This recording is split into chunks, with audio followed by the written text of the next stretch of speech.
नमस्कार. अवधूत चिंतन श्री गुरुदेव दत्त श्री स्वामी समर्थ. मी शर्मिला माझ्या या यूट्यूब चॅनेलमध्ये तुमच्या सगळ्यांचं अगदी मनापासून स्वागत करते आणि आपल्या आजच्या नवीन व्हिडिओला सुरुवात करते. यंदा वटपौर्णिमा ही 29 जून 2026ला आलेली आहे. वटपौर्णिमा म्हटलं तर महिलांसाठी अतिशय आनंदाचा सण आहे आणि नक्कीच तो एक प्रकारचा सणच आहे. कारण ह्या दिवशी आपण छान तयार होतो, मस्त स्वतःचा मेकअप करतो आणि आपल्या पतीच्या दीर्घ आयुष्यासाठी प्रार्थना करत असतो. त्याच्यासाठी हा सगळा शृंगार करत असतो. परमेश्वराला प्रार्थना करत असतो की मला अखंड सौभाग्य प्राप्त होऊ दे आणि माझ्या पतीला सुद्धा आयुष्य आरोग्य चांगलं राहू दे. कारण ह्या दिवशी वडाच्या झाडाची पूजा केली जाते. आपल्याला माहीत आहे सत्यवान आणि सावित्रीची कथा. सत्यवानाचे प्राण याच वडाच्या झाडात म्हणजे त्या वडाच्या झाडाच्या खाली त्याचे प्राण परत आले होते.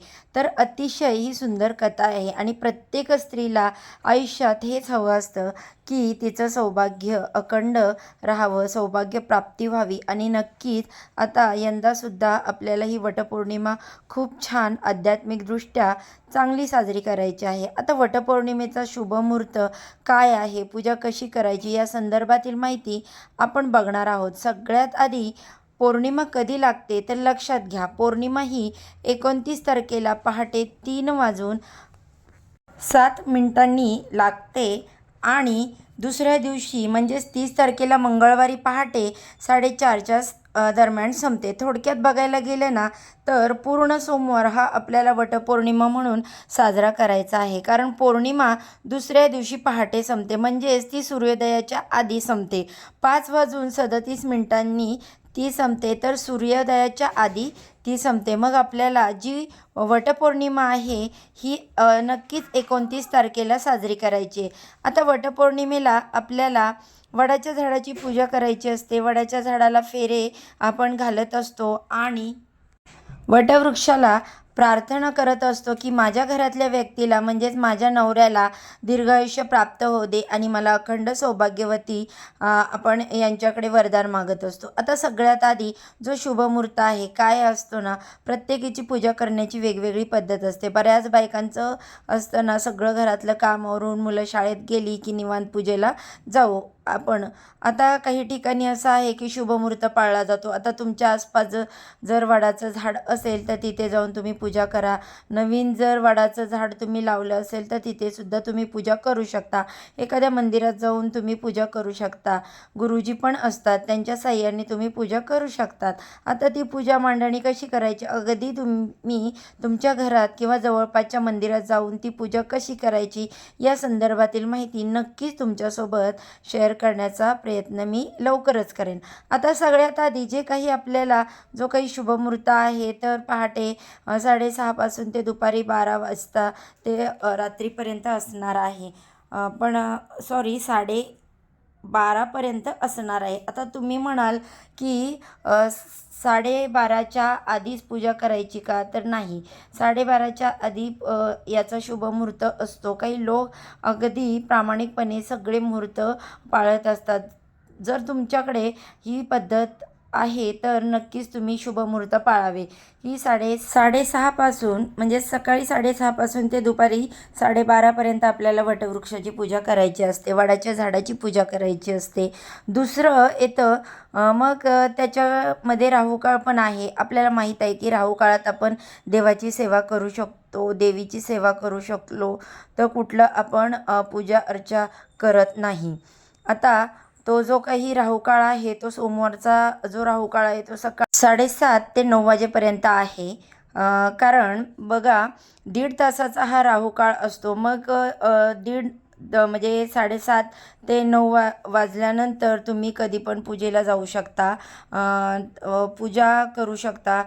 त्यानंतर बघा 12:30 म्हणजे काही 12:30 नंतर पूजा करायची का, तर अजिबात नाही. तुम्हाला जर 12:30पर्यंत वेळ नाही भेटला तर तुम्ही 12:30 नंतरसुद्धा पूजा करू शकता. कारण अगेन आपल्याला आपले घरातली कामं करून काही स्त्रिया जॉबला जातात, मग त्या काय करतात, लवकर पूजा अर्चा सगळं आटपून घेतात. राहुकाळात देवाची सेवा करायची नसते म्हणजे पूजा अर्चा करायची नसते असते.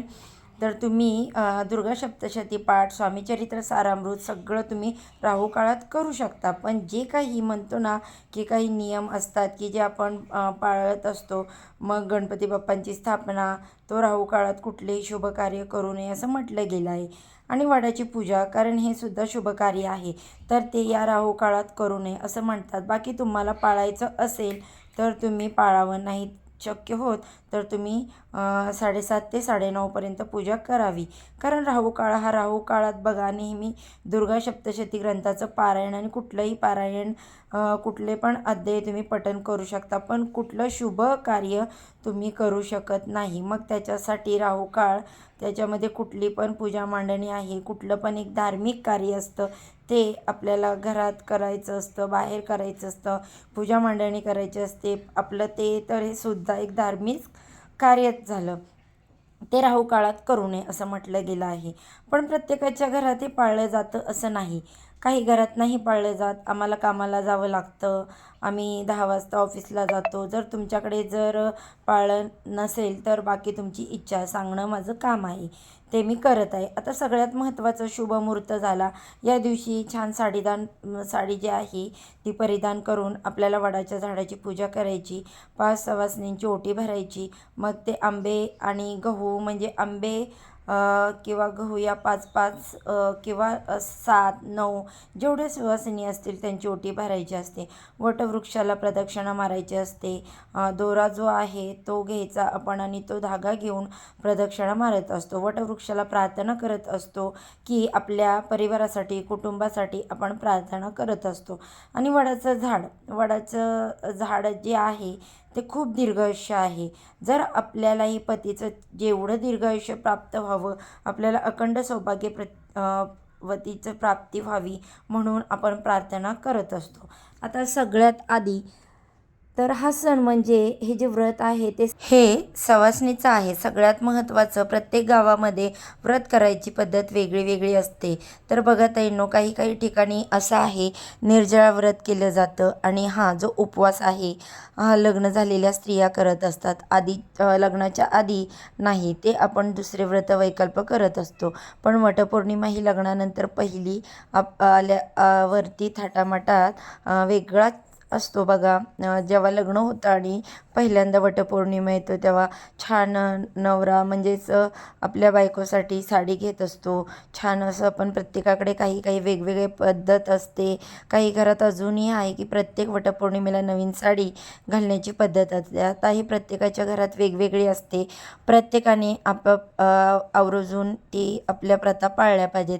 त्याचबरोबर येतं की वडाची पूजा, हा जो उपवास आहे हा कसा करायचा असतो मी तुम्हाला आधी सांगते. प्रत्येक गावामध्ये, प्रत्येक समाजामध्ये, प्रत्येक विभागामध्ये आपापली वेगवेगळी पद्धत आहे. आता काही ठिकाणी असं असतं की वडाची पूजा होईपर्यंत उपवास केला जातो. नंतर तुम्ही खाऊ शकता, तुम्ही सगळं खाऊ शकता, डायरेक्ट तुम्ही जेवणही करू शकता. आता तुमच्याकडे अशा पद्धती आहेत की पौर्णिमेपर्यंत म्हणजेच वडाची पूजा होईपर्यंत 12:30पर्यंत 1, 2, 3पर्यंत पूजा आपण उरकून घ्यायची, घरी यायचं. मग तुम्ही जेवण करू शकता.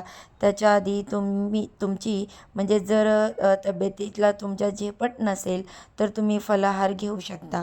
किंवा मग लोक खिचडी पण खातात. काही ठिकाणी असं आहे की निर्जळा उपवास केला जातो, काहीच खाल्लं जात नाही. काही ठिकाणी असं की संध्याकाळी उपवास केला जातो आणि तो सोडला जातो. दिवसभर करायचा आणि संध्याकाळी सोडायचा, अशा पद्धतीने पौर्णिमेचा उपवास करतात.